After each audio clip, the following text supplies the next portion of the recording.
नमस्कार, नक्षत्र दुनिया चैनल में आप सभी का हार्दिक स्वागत है। मित्रों, आज के वीडियो में हम बात करेंगे सूर्य से बनने वाले कुछ बेहद खास योगों के विषय में। सूर्य ग्रह अन्य ग्रहों के साथ युति बनाकर किस प्रकार का फल देते हैं, इन पर चर्चा आज के वीडियो में हम विस्तार पूर्वक करने वाले हैं। यदि आप चैनल पर नए हैं तो चैनल को सब्सक्राइब अवश्य करें। वीडियो ज्ञानवर्धक लगे तो लाइक भी करें। आइए शुरू करते हैं। मित्रों, सबसे पहले हम बात करेंगे सूर्य के विषय में। देखिए, आप सभी जानते हैं कि सूर्य ग्रहों में राजा माने जाते हैं। सूर्य का कुंडली के अंदर बलवान होना ये बताता है कि जातक अपने जीवन काल में ऊर्जाओं से भरा होगा, जातक किसी कार्य को करने के लिए उसके पास पर्याप्त आत्मबल होगा। सूर्य का कुंडली के अंदर बलवान होना ये बताता है कि जातक की नेतृत्व क्षमता अच्छी रहेगी यदि सूर्य कुंडली के शुभ भावों के अंदर बैठे हुए हों, विशेष रूप से लग्न भाव के अंदर हों या लग्नेश के साथ यदि सूर्य महाराज बैठे हुए हैं तो निश्चित रूप से जातक के अंदर नेतृत्व कौशल होता है। जातक को पिता का सुख अच्छा रहेगा, सरकारी क्षेत्रों से लाभ होता है। इसके अलावा जातक अपने अधिकारों के लिए लड़ने की क्षमता रखता है। यह सूर्य का शुभ गुण हुआ। सूर्य अकेला कुंडली के अंदर यदि बलवान हो और योग कारक ग्रह बन रहा हो तो संपूर्ण कुंडली को बल देने की क्षमता ये रखता है। इसके अलावा यदि हम मंगल ग्रह की बात करें तो आप जानते हैं कि मंगल ग्रह साहस को दर्शाते हैं, मंगल ग्रह वीरता को दर्शाते हैं, मंगल ग्रह भूमि के कारक हैं, मंगल ग्रह युद्ध के कारक भी हैं। यदि मंगल ग्रह कुंडली के अंदर बलवान होता है तो जातक वीर होता है, जातक साहसी होगा, जातक को कृषि कार्यों से भूमि से संबंधित कार्यों से लाभ होता है। इसके अलावा सूर्य और मंगल क्योंकि आपस में ये नैसर्गिक रूप से मित्र ग्रह हैं, जब कभी भी किसी कुंडली के अंदर इनकी युति बनती है तो इसे कहा जाता है मित्रों शौर्य योग कहा जाता है। सूर्य मंगल आपस में मित्र ग्रह हैं, लेकिन हाँ, एक निगेटिव पहलू जरूर है कि वह आपस में दोनों ग्रह अग्नि तत्व के ग्रह हैं। अब दोनों अग्नि तत्व के ग्रह यदि किसी भाव के अंदर बैठेंगे तो इसका क्या प्रभाव देखने को मिल सकता है, आइए इस पर हम चर्चा करते हैं। देखिए, पहले हम अच्छे पहलू पर विचार करेंगे, इसके बाद नेगेटिव पहलू पर भी चर्चा करेंगे, क्योंकि किसी भी चीज़ का दोनों पहलुओं को जानना अति आवश्यक हो जाता है। देखिए, सूर्य और मंगल यदि डिग्री वाइज थोड़े कमज़ोर हों और संयुक्त प्रभाव इनका मिल रहा हो, यानी युति प्रभाव में हों दोनों ग्रह, लेकिन किसी शुभ ग्रह की दृष्टि हो तो इस सूर्य योग का अच्छा लाभ मिल पाता है। क्या लाभ मिल सकता है? नेतृत्व क्षमता में वृद्धि करती है ये युति। इसके अलावा जातक को साहसी बनाएगी, निर्णय लेने में जातक सक्षम होगा, किसी भी निर्णय को लेने में जातक सक्षम होगा। नेतृत्व कौशल तो अच्छा रहेगा ही रहेगा। इसके अलावा शासकीय क्षेत्रों के अंदर, प्रशासकीय क्षेत्रों के अंदर यदि आप हैं तो उस विषय में आपको सफलता मिल जाती है, संभावना बनती है उसमें सफलता प्राप्त होने की, यदि योग कारक ग्रह हो रहे हैं कुंडली के अंदर तो। भूमि से संबंधित कार्य जैसे रियल एस्टेट इत्यादि के कार्यों में जातक को सफलता मिलती है, ये इसका अच्छा प्रभाव हुआ। लग्न भाव के अंदर ये युति बन रही हो तो देखिए, जातक के अंदर थोड़ा अहंकार की भावना रह सकती है, हालांकि क्योंकि ये दोनों ग्रह जो है वो अग्नि तत्व के ग्रह हैं। हालांकि सूर्य का गुरु इत्यादि से दृष्ट हैं तो जातक के अंदर नेतृत्व कौशलता रहेगी। चतुर्थ भाव के अंदर की यदि हम बात करें तो जातक के माता पिता के साथ सामान्य मतभेद रहते हैं, वाहन संपत्ति इत्यादि में लाभ बनता है। शुभ स्थिति में होने पर, अशुभ स्थिति में होने पर विवाद की आशंका भी बनती है। कुंडली के सप्तम भाव के अंदर युति बन जाए तो इसमें ये ठीक नहीं मानी जा सकती। दाम्पत्य जीवन में कलह, दाम्पत्य जीवन में तनाव की स्थिति उत्पन्न ये करती है। सूर्य और मंगल की युति की मैं यहाँ पर बात कर रहा हूँ मित्रों। दसम भाव के अंदर युति बनती है तो करियर के मामले में ये अच्छी सफलता देती है। सरकारी क्षेत्रों में आपको अच्छी सफलता प्राप्त होने की संभावना बन जाती है। तो सूर्य और मंगल की युति को सामान्य दृष्टतः अगर देखा जाए तो शुभ लाभ अगर मिल रहा है तो राजनीतिक क्षेत्रों में भी जातक को ये सफलता देने वाली युति कही जाती है। अब निगेटिव पहलू को भी जान लेते हैं। देखिए मित्रों, सूर्य और मंगल क्योंकि आप जानते हैं कि आपस में ये दोनों जो ग्रह हैं वो अग्नि तत्व वाले ग्रह हैं। अब जिसके कारण अगर मान लीजिए इनका प्रभाव अधिक हुआ, सूर्य मंगल की युति मान लीजिए लग्न के अंदर ही बन रही है, ठीक है, ये किसी अन्य भाव के अंदर बन रही है, और लग्न पर अगर अग्नि तत्व वाले ग्रह का प्रभाव हुआ या सूर्य मंगल पर खराब ग्रह का प्रभाव हुआ तो ऐसी स्थिति में जातक का स्वभाव क्रोधी होना, गुस्सा जल्दी आ जाना, आक्रामकता दिखाना। जातक का ये नहीं देखेगा फिर कि कौन अपना है कौन पराया है, जातक आक्रामक उसका व्यवहार रह सकता है। विशेष रूप से लग्न भाव पर इसका संबंध, लग्न भाव से इसका संबंध बन रहा हो या लग्न में युति बन रही हो, या फिर कह सकते हैं आपकी सूर्य और मंगल के साथ साथ जो है लग्नेश बैठा हुआ हो, ठीक है, और लग्न पर खराब ग्रहों का प्रभाव हो तो सूर्य मंगल की युति के कारण क्रोधी स्वभाव होना, जल्दी गुस्सा आना, आक्रामक व्यवहार रखना, खुद का स्वास्थ्य प्रभावित रहना कई बार, या पिता के साथ मतभेद होना, उच्च रक्तचाप इत्यादि वाली दिक्कतें रह सकती है। कोर्ट कचहरी के मामले की यदि हम बात करें, यदि सूर्य मंगल पर राहु इत्यादि की दृष्टि पड़ जाए तो कोर्ट कचहरी के मामले में या फिर लड़ाई झगड़े में थोड़ी दिक्कतें होना, इस प्रकार की आशंकाएं बनती हैं। ध्यान रखिएगा कि सूर्य और मंगल मेष लग्न, वृश्चिक लग्न, धनु लग्न, मीन लग्न, कर्क लग्न, सिंह लग्न, इन लग्नों के अंदर सूर्य और मंगल योग कारक ग्रह होते हैं। हालांकि मंगल ग्रह जो है कर्क राशि में जो है नीच अवस्था के होते हैं, तो मंगल नीच के नहीं होना चाहिए। उसी प्रकार सूर्य की बात करें तो सूर्य तुला राशि में नीच के होते हैं, तो तुला का सूर्य या फिर मंगल कर्क का नहीं होना चाहिए, अन्यथा इस युति का अच्छा प्रभाव नहीं मिल पाएगा। मित्रों, सूर्य और मंगल की युति का अच्छा प्रभाव तभी देखने को ज़्यादा मिल सकता है जब सूर्य और मंगल दोनों युति बनाकर तो बैठे हों, लेकिन डिग्री वाइज थोड़े कमजोर होना चाहिए ये, और गुरु से दृष्ट या युद्ध होना चाहिए, तब जाकर इनकी ऊर्जाओं का सही लाभ जो है मिल पाता है। अन्यथा अन्य केस के अंदर देखा गया है कि क्योंकि अग्नि तत्व के ग्रह होने के कारण जिस भाव में बैठेंगे उस भाव से संबंधित रिश्ते नाते में थोड़ी दिक्कत या परेशानियों का अनुभव ये करा सकते हैं। आइए अब चर्चा करते हैं हम सूर्य और बुध की युति के विषय में। आप सभी जानते हैं कि सूर्य और बुध की युति अधिकतर कुंडलियों के अंदर आपको जो है देखने को मिल जाएगी। मित्रों, सूर्य और बुध की युति को बुध आदित्य योग के नाम से जाना जाता है। अब देखिए, वैसे तो ये अच्छी युति है, लेकिन अब इसका मतलब ये नहीं कि हर भाव के अंदर इसका अच्छा लाभ मिलेगा आपको, ठीक है, लेकिन हाँ लाभ जरूर देती है। समझ लेते हैं थोड़ा सा। देखिए, सूर्य और बुध की युति को बुधादित्य योग के नाम से जाना जाता है, लेकिन लग्न भाव के अंदर, पंचम भाव के अंदर, अष्टम भाव के अंदर ये युति सामान्यतः अच्छा फल देती है, या फिर सप्तम भाव के अंदर बन जाए या एकादश भाव के अंदर बन जाए, तब भी इस युति के सामान्यतः अच्छे फल दिखाई देते हैं, बशर्ते कि कोई ग्रह नीच का ना हो। जैसे सूर्य तुला राशि का या बुध की बात करें तो मीन राशि का नहीं होना चाहिए, तब बुधादित्य योग के अच्छे लाभ देखे जा सकते हैं। और बुधादित्य योग देखिए तभी आप कंप्लीट माने कि जब सूर्य बुध ही हो केवल साथ में, ठीक है। सूर्य के साथ शुक्र की बात यहाँ पर नहीं की जा रही, क्योंकि अधिकतर कुंडली में आपने देखा होगा कि सूर्य के साथ शुक्र भी बैठे रहते हैं। तो इस युति का अच्छा लाभ लेना हो तो सूर्य और बुध कुंडली के अंदर अकेले हों, किसी शुभ भाव के अंदर हों, गुरु इत्यादि से दृष्ट हो या युत हो सकते हैं, लेकिन खराब ग्रह की दृष्टि से दृष्ट नहीं होना चाहिए, या किसी खराब ग्रह के साथ युत ये नहीं होना चाहिए शुभ लाभ के लिए। अब आप सभी जानते हैं कि बुध ग्रह बुद्धि के कारक, वाणी के कारक हैं, तर्क शक्ति के कारक हैं, गणना के कारक हैं और संवाद कौशल के कारक हैं। तो बुधादित्य योग जब बनता है तो संवाद कौशल में वृद्धि होती है। अब संवाद कौशल का विचार कहाँ से करते हैं? तीसरे भाव से। तो तीसरे भाव से इसकी युति का संबंध बन रहा हो तो संवाद कौशल अच्छा रहेगा। दूसरे भाव से संबंध बन रहा हो तो जातक की वाणी अच्छी रहेगी। पंचम भाव में बन रहा हो तो जातक की बुद्धि विवेक अच्छा कार्य करेगा। नवे भाव के अंदर बन रहा हो तो ऐसी स्थिति में जातक का भाग्य अच्छा साथ देगा, यदि योग कारक ग्रह बनकर वहां पर बैठे हुए हों दोनों ग्रह, ठीक है। तो उसी प्रकार से जिस भाव के अंदर बनेंगे उस भाव में बनेगा, जिस भाव के अंदर ये युति बन रही होगी तो उस भाव के शुभ प्रभाव में बढ़ोतरी करती है युति, यानी कुल मिलाकर अच्छा लाभ इसका देखा जा सकता है। सूर्य और बुध जब साथ में बैठते हैं मित्रों तो सकारात्मक प्रभाव इसका यह रहता है कि जातक व्यवहारिक होगा, चतुर होगा, लेखन क्षमता अच्छी होगी, अच्छा व्यापारी रह सकता है। जातक ज्योतिष के क्षेत्र में, कानून के क्षेत्र में, शासकीय क्षेत्रों के अंदर अच्छी सफलता प्राप्त कर सकता है। आत्मविश्वास भरा हुआ रहेगा जातक का यदि सूर्य मजबूत हो। और इसके अलावा सामाजिक रूप से अगर देखा जाए तो आप एक ज्ञानी व्यक्ति समझे जाएंगे, यानी ये अच्छा पहलू है इसका। लेकिन मान लीजिए कि अगर बुधादित्य योग पर खराब ग्रहों का प्रभाव आ जाए या कोई ग्रह नीच अवस्था का हो और शुभ प्रभाव ज़्यादा ना मिल रहा हो तो ऐसी स्थिति में जातक चालाक और स्वार्थी हो सकता है, ठीक है। ये थोड़ा सा नेगेटिव पहलू फिर इसका। और वाणी जो है व्यंग्यात्मक किस्म की होती है, ठीक है। अपनी बुद्धि का दुरुपयोग करेगा, फालतू की चीज़ों के अंदर दिमाग व्यक्ति खपाएगा, इस प्रकार की आशंका बनती है। और शुभ भावों के अंदर युति बनती है तो अच्छा प्रभाव मिलता है, बशर्ते कोई ग्रह नीच अवस्था का नहीं होना चाहिए। लग्न भाव के अंदर युति बनती है तो बुद्धिमत्ता जातक की अच्छी रहेगी, नेतृत्व कौशल क्षमता अच्छी रहेगी। पंचम भाव के अंदर युति बनती है तो संतान का लाभ भी और मिल पाएगा, शिक्षा का लाभ भी मिल पाएगा। दसवें भाव के अंदर युति बनती है तो लेखन क्षेत्र के अंदर बिजनेस में जातक को अच्छी सफलता प्राय ये युति देती है। आइए चर्चा करते हैं सूर्य और गुरु की युति के विषय में। मित्रों, सूर्य और गुरु की युति को ज्योतिष शास्त्र के अंदर राज लक्षण योग के नाम से जाना गया। बहुत बढ़िया युति है ये। दोनों मित्र ग्रह जब आपस में साथ में बैठेंगे तो बहुत ही अच्छा प्रभाव देखने को मिलता है, बशर्ते कि कोई ग्रह मारक नहीं होना चाहिए। यहाँ यही ध्यान देने वाली बात है, जो मारक ग्रह बनेंगे तो फिर हम इनसे ज़्यादा अच्छे फल की उम्मीद नहीं कर सकते। लेकिन हाँ, फिर भी सूर्य और गुरु यदि शुभ स्थिति में किसी शुभ भाव के अंदर यदि बैठ जाएं तो लाभ इनका अच्छा देखने को मिलेगा।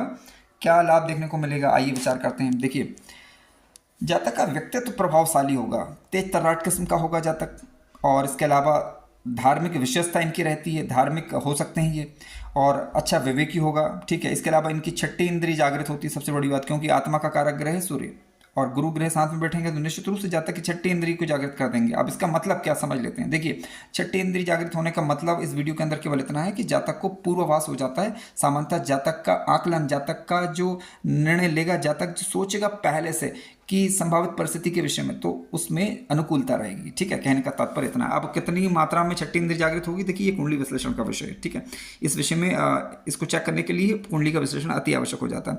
परोपकारवान होगा ऐसा जातक। ठीक है, लग्न भाव के अंदर युति बन रही हो, मान लीजिए ये लग्न से संबंध बन रहा हो, तो चेहरे पर तेज होगा, बशर्ते कि लग्न पर खराब ग्रहों का प्रभाव नहीं होना चाहिए। जातक के मित्रों की संख्या सीमित रह सकती है कि नेगेटिव प्रभाव थोड़ा सा भी मिल रहा है तो। ठीक है, जिद्दी किस्म का हो सकता है, तो उसको ध्यान रखने वाली बात है, यहाँ पर थोड़ा सा ध्यान दिया जाना चाहिए। यानी सूर्य और गुरु जब साथ में बैठते हैं तो न्यायप्रिय बनाते हैं जातक को मित्रों, न्यायप्रिय बनाएंगे, और जातक धार्मिकता का गुण रहेगा उसके अंदर, और इसके अलावा सिद्धांतों के प्रति जातक अड़िग रहेगा। भाग्य का साथ ऐसे जातकों को मिलता है। और मान लीजिए सूर्य और गुरु यदि साथ में बैठे हैं लेकिन नेगेटिव प्रभाव में आ गए, तब क्या, देखिए अहंकार हो सकता है जातक को, और खुद को श्रेष्ठ बताए इस प्रकार की प्रवृत्ति रह सकती है। हृदय से संबंधित परेशानियां थोड़ा, और इसके अलावा लीवर से संबंधित परेशानियां, पेट से संबंधित परेशानियां नहीं रह सकती है। अपने ज्ञान का दुरुपयोग ऐसा जातक कर सकता है अशुभ स्थिति में। अशुभ स्थिति कब होगी, सूर्य गुरु बैठे हुए हैं लेकिन पीड़ित हो रहे हैं, राहु से या केतु से दृष्ट हो रहे हैं। ठीक है, आप क्योंकि हम पेट की बात कर रहे हैं, पाचन शक्ति की बात कर रहे हैं, तो पंचम भाव देखिए, पंचम भाव यदि पीड़ित हो रहा है और सूर्य गुरु भी पीड़ित हो रहा है, तो निश्चित रूप से इस प्रकार की आशंका बनी रहती है। जब हृदय की बात चल रही है तो चतुर्थ भाव की स्थिति जरूर देख लीजिएगा, क्योंकि चतुर्थ भाव यदि पीड़ित होता है, चतुर्थ भाव पर पाप ग्रहों का प्रभाव हो, और साथ साथ सूर्य और गुरु पर खराब ग्रहों का दृष्टि प्रभाव हो या युति प्रभाव हो, तब जाकर इस प्रकार की आशंकाएं बनती है। आइए चर्चा करते हैं, सूर्य और शुक्र की युति यदि आपकी कुंडली के अंदर बन रही हो तो किस प्रकार के फल देखे जा सकते हैं। मित्रों, सूर्य और शुक्र की युति को देखिए, सामान्यतः ज्योतिष शास्त्र के अंदर इसे कहा जाता है वैभव योग। ठीक है, सूर्य और शुक्र जब साथ में बैठते हैं तो वैभव योग का निर्माण करते हैं। अब इसका प्रभाव क्या होता है, आइए जानते हैं। देखिए, वैभव योग एक अच्छा योग है, और इससे जातक को विद्वान बनाती ही नहीं होती। ठीक है, वैवाहिक जीवन की यदि हम बात करें तो थोड़ा सा कमजोर रहता है, क्योंकि अग्नि तत्व का ग्रह है और शुक्र के साथ यदि बैठेगा तो निश्चित रूप से सूर्य जो है वैवाहिक जीवन को कमजोर करेंगे। हालांकि सप्तम की स्थिति और गुरु की स्थिति चेक करने के बाद इस विषय में कुछ कहा जा सकता है। जातक कलाकार होगा, विद्वान होगा। अब आप जानते हैं कि शुक्र ग्रह जो है वो आपके प्रेम, कला, सौंदर्य, ठीक है, भोग विलास इत्यादि को दर्शाने वाले ग्रह। सूर्य की बात करें तो आत्मविश्वास, नेत्र क्षमता को दर्शाते हैं। साथ में बैठेंगे तो रचनात्मक और आकर्षक व्यक्तित्व जातक का बना देते हैं। शुभ प्रभाव इसका ये रहता है। शुभ प्रभाव कब होगा, कि जब दोनों साथ में हो और कोई ग्रह नीच का ना हो। तो क्या प्रभाव होगा, प्रभाव ये होगा कि जातक का संगीत के क्षेत्र में, कला के क्षेत्र में, डेकोरेशन इत्यादि के क्षेत्र में, मीडिया से संबंधित चीज़ों के अंदर रुचि रखता है। ठीक है, जातक समाज के अंदर लोकप्रिय होगा, वाणी का प्रभाव अच्छा रहेगा, भोग विलास इत्यादि का शौकीन होगा। ये शुभ पहलू इसका। लेकिन यदि मान लीजिए कि नकारात्मक प्रभाव पड़ रहा हो, किसी खराब ग्रह की दृष्टि या युति हो, और साथ साथ जो है ये ग्रह जो है सूर्य शुक्र अच्छा प्रभाव ना दे रहे हो या मारक ग्रह बन रहे हो, तो प्रेम विवाह इत्यादि में थोड़ा स्ट्रगल की स्थिति बताते हैं। भोग विलास की प्रवृत्ति जातक की रहती है। ठीक है, और यदि शुक्र मान लीजिए अस्त का हो गया है, और तब भी नेगेटिव प्रभाव कई बार थोड़ा सा देखने को मिलते हैं। ये कह सकते हैं कि शुक्र से संबंधित चीज़ों में कमी देखने को मिलती है। तो मानसिक द्वंद्व बना रहना, संयम की कमी रहना, इस प्रकार की दिक्कतें रहती हैं। सूर्य और शुक्र की युति यदि केंद्र के अंदर बन रही हो, केंद्र के भावों के अंदर बन रही हो, लेकिन शुभ प्रभाव में सूर्य शुक्र यदि हों तो आकर्षक व्यक्तित्व रहता है, जातक संयमी भी होगा, प्रेम संबंधों में की तरफ बढ़ने वाला, और इसके अलावा आकर्षक व्यक्तित्व तो रहेगा ही रहेगा। जातक अपने करियर में भी सफलताएं प्राप्त कर पाता है। वैवाहिक दृष्टि से यदि हम बात करें तो शुभ प्रभाव यदि होने पर जातक के अंदर सहज ही आकर्षण रहता है। अशुभ प्रभाव यदि हो रहा है तो वैवाहिक जीवन में असंतोष या अलगाव की स्थिति बनती है, और अस्थिरता, यानी वैवाहिक जीवन थोड़ा सा अस्थिर रहता है अशुभ प्रभाव में होने पर। हालांकि जब वैवाहिक जीवन की बात चल रही है तो सप्तम भाव का विश्लेषण जरूरी हो जाता है। सप्तम मेष की स्थिति क्या है, सप्तम भाव पर किन ग्रहों का प्रभाव हो रहा है, वो देखना होगा। ठीक है, इसके बाद ही इस संदर्भ में कुछ कहा जा सकेगा। आइए चर्चा करते हैं सूर्य और शनि के विषय में। मित्रों, सूर्य और शनि जब आपस में मिलते हैं तो आप जानते हैं कि ये योग बनता है आपका संघर्ष योग, क्योंकि सूर्य और शनि आपस में पिता और पुत्र हैं ये। ठीक है, साथ में बैठेंगे तो संघर्ष की स्थिति बिल्कुल बनाते हैं। किस प्रकार का संघर्ष रह सकता है, आइए थोड़ा इसे हम समझ लेते हैं। देखिए, सूर्य और शनि जब बैठते हैं तो सूर्य क्योंकि मान सम्मान को दर्शाते हैं, आत्मबल को दर्शाते हैं, ठीक है, आत्मसम्मान को दर्शाते हैं, आप जानते हैं सभी, और साथ साथ कई बार नेगेटिव होने पर अहंकार का प्रतीक भी है सूर्य। शनि की बात करें तो अनुशासन, श्रम और न्याय, संघर्ष को बताते हैं। दोनों ग्रह जब साथ में बैठेंगे तो आपस में थोड़ा सा विरोध होता है इनका, और अंतर्द्वंद कई बार बना रहता है। जीवन में थोड़ा सा उतार चढ़ाव लाते हैं, लेकिन फिर भी कुछ अच्छा पहलू भी होता है, पहले उसे समझते हैं। देखिए, जातक कड़े मेहनत करने वाले होते हैं, अनुशासन प्रिय होते हैं, लेकिन हालांकि उनके कार्यों का लाभ उन्हें थोड़ा देरी से मिलता है, जिसके कारण एक असंतोष की भावना जरूर थोड़ा सा व्याप्त होती है। कई बार प्रशासनिक क्षेत्रों में सफलता मिल जाती है, ऐसे जातकों को ये सफलता मिलने की संभावना बढ़ जाती है।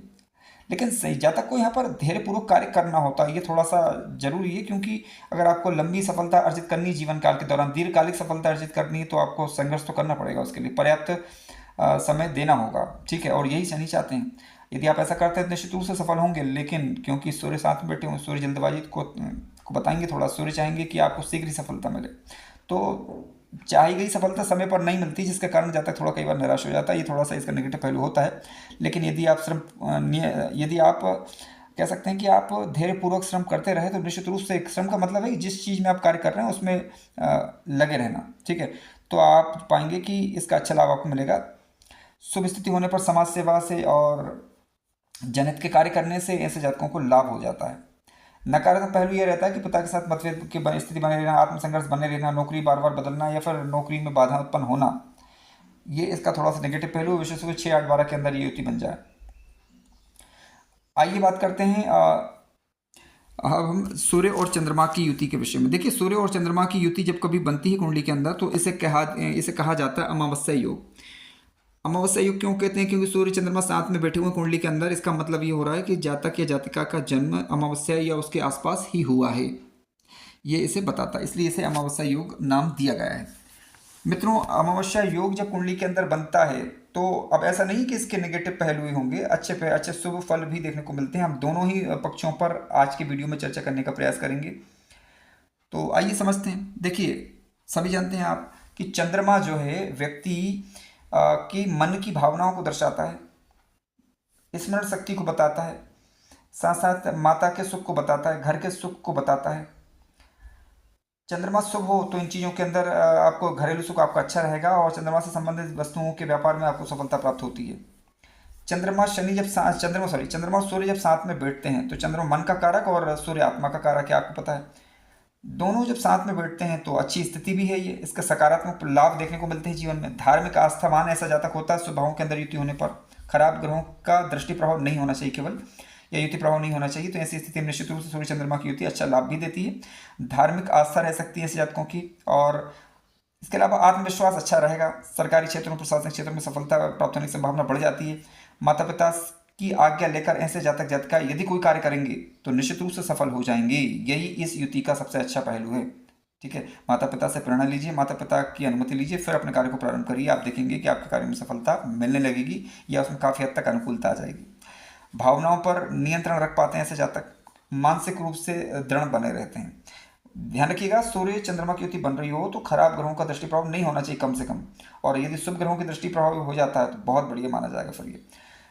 अब मान लीजिए कि सूर्य चंद्रमा की युति बन रही है, लेकिन क्या होता है कि 6, 8, 12 भाव के अंदर बन गई और किसी नकारात्मक ग्रह का दृष्टि पड़ गई, जैसे राहु इत्यादि दृष्टि पड़ गई, तब क्या होता है समझ लेते हैं। देखिए, मानसिक स्थिरता की कमी, यानी निर्णय लेने में परेशानी का अनुभव ऐसे जाते जाते कर सकते हैं।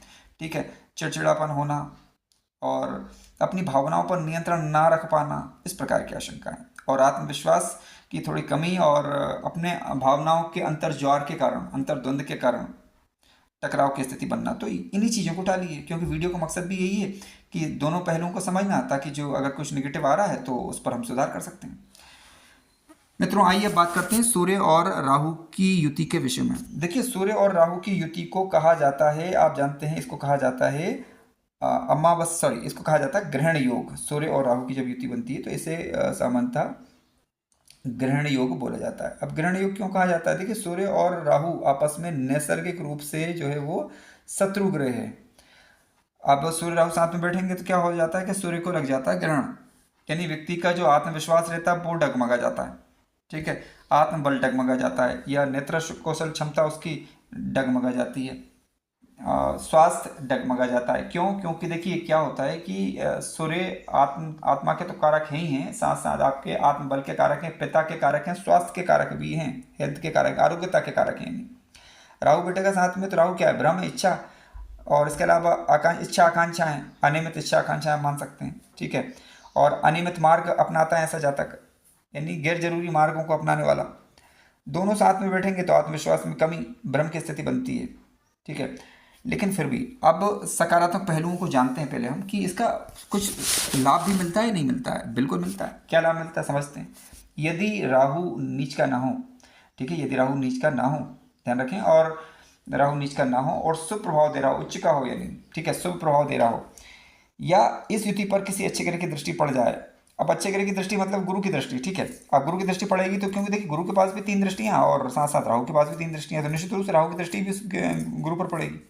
लेकिन फिर भी अगर सब प्रभाव मिल रहा है थोड़ा बहुत भी, तो जातक एक अच्छा प्रभावशाली नेता हो सकता है, जातक प्रभावशाली वक्ता हो सकता है, जातक समाज में प्रतिष्ठित होगा, लोकप्रिय बनाती है यह युति, ये इसका पॉजिटिव पहलू हुआ है। जातक का सामाजिक जो है एक दायरा अच्छा होगा, ठीक है। जातक अपने सामाजिक दायरे के कारण, सामाजिक प्रभाव के कारण जातक के आत्मसम्मान, जातक के पद प्रतिष्ठा में वृद्धि होती है, ये इसका पॉजिटिव पहलू हुआ था। नेटवर्किंग क्षेत्र इत्यादि में जातक को कई बार लाभ मिलने की संभावना बढ़ जाती है। हालांकि ये बात अलग है कि कुछ निगेटिव पहलू मिलते हैं, निगेटिव प्रभाव मिलता है, जैसे पारिवारिक तनाव की स्थिति बनना, स्वास्थ्य समस्याएं पैदा होना, आत्मविश्वास में उतार चढ़ाव बने रहना, ठीक है। और सामाजिक रिश्तों को निभाने में थोड़ा सा उसे परेशानियों का अनुभव हो सकता है, ये थोड़ा सा इसका नेगेटिव पहलू होता है। आइए चर्चा करते हैं मित्रों सूर्य और केतु की युति के विषय में। देखिए सूर्य और केतु की युति को भी उतना अच्छा नहीं माना जाता। जिस प्रकार से सूर्य और राहु की युति को अच्छा नहीं मान सकते, उसी प्रकार से सूर्य और केतु की युति को अच्छा नहीं माना जाता। लेकिन क्या होता है कि हर चीज़ के 2 पहलू होते हैं, सकारात्मक और नकारात्मक। जिस प्रकार से हमने देखा कि सूर्य और राहु की युति के भी कुछ अच्छे लाभ होते हैं, उसी तरीके से सूर्य और केतु की युति के भी कुछ अच्छे लाभ हो सकते हैं, उसको भी जानेंगे। केतु किसको दर्शाता है? मोक्ष को, आत्मज्ञान को, ठीक है, और जो बीत गया समय उसे दर्शाता है। दोनों ग्रह जब साथ में बैठेंगे तो इसका थोड़ा सा सकारात्मक पहलू भी होता है, वो ये है आध्यात्मिक रूप से यदि आप कार्य कर रहे हैं तो आपकी उन्नति होगी, यानी आध्यात्मिक क्षेत्रों में सूर्य केतु की युति उन्नति देने वाली है। नेत्र क्षमता की बात करें तो नेत्र क्षमता अच्छी होती है ऐसे जातकों की, क्योंकि केतु जिस ग्रह के साथ बैठेगा उसके बल को बढ़ा देता है। तो केतु के पास सोचने समझने की क्षमता नहीं है, लेकिन हाँ अगर मान लीजिए जिस ग्रह के साथ बैठा है अगर वो अच्छा है तो उसके अच्छे बल को बढ़ाने में सक्षम होता है। इसका मतलब क्या हो? इसका मतलब ये होगा कि सूर्य राशि के अंदर बैठा हुआ होना चाहिए। सामाजिक मान पद प्रतिष्ठा को बढ़ाने वाला है ये, लेकिन जब सामाजिक मान प्रतिष्ठा तभी बढ़ेगी जब सूर्य कुंडली के अंदर सुप्रभाव दे रहा हो। आत्मविश्वास को बढ़ाने वाला है, ठीक है, आत्मविश्वास भी जातक का सामान्यतः अच्छा रहेगा यदि सूर्य कुंडली के अंदर शुभ स्थिति के अंदर बैठे हुए हों। अब नेगेटिव पहलू क्या है उसे भी जान लेते हैं। देखिए सूर्य और केतु साथ में बैठते हैं तो पारिवारिक तनाव की स्थिति बनना, स्वास्थ्य समस्याएं होना, आत्मविश्वास में उतार चढ़ाव, यानी लगभग वही रिजल्ट आपको ज़्यादातर देखने को मिलेंगे जो सूर्य और राहु की युति में देखने को मिल रहे थे। लेकिन हाँ इनका सकारात्मक पहलू थोड़ा अलग है। जहाँ राहु राजनीतिक क्षेत्रों में सफलता प्रदायक ग्रह, उसी तरीके से केतु जो आध्यात्मिक क्षेत्रों में सफलता प्रदान करने वाला ग्रह है, ठीक है। तो मित्रों आज के वीडियो में हमने सूर्य के साथ अन्य ग्रहों की युति के प्रभाव को जानने का एक छोटा सा प्रयास किया है। लेकिन ध्यान रखें कि यदि आपकी कुंडली के अंदर सूर्य किसी ऐसे ग्रह के साथ युति बनाकर बैठ गया है जो कि कुंडली में योग कारक ग्रह ना हो और जिसके कारण आपको परेशानियों का अनुभव हो रहा हो, तो आप उससे संबंधित वस्तुओं का दान किसी अच्छे ज्योतिषाचार्य या पंडित जी से सलाह लेने के बाद कर सकते हैं। भगवान सूर्य को अर्घ्य दें, सूर्य देव के पूर्व उठें और सूर्य नमस्कार करें, पिता का सम्मान करें। गाय अगर मान लीजिए सूर्य नेगेटिव प्रभाव दे रहा है तो गाय को गुड़ खिलाएं, ठीक है। आप पाएंगे कि आपका सूर्य शुभ प्रभाव देने लगेगा, या कह सकते हैं कि उसके नेगेटिव प्रभाव में तो निश्चित रूप से कमी आएगी। और इस तरीके से आप सूर्य के शुभ प्रभाव को बढ़ाकर अपने आत्मबल को जागृत कर पाएंगे, आत्मविश्वास को जागृत कर पाएंगे, क्योंकि जीवन जीने का आनंद तभी आता है कि जब व्यक्ति के अंदर आत्मविश्वास हो। मित्रों ध्यान रखें मैं आत्मविश्वास की बात कर रहा हूँ, अति आत्मविश्वास की बात नहीं कर रहा हूँ, ठीक है। आत्मविश्वास का तात्पर्य है कि चीज़ों को सही ढंग से करना और प्रभावपूर्ण ढंग से करना। कार्यक्रम ज्ञानवर्धक लगा हो तो लाइक करें, चैनल पर नए हो तो सब्सक्राइब भी करें। धन्यवाद।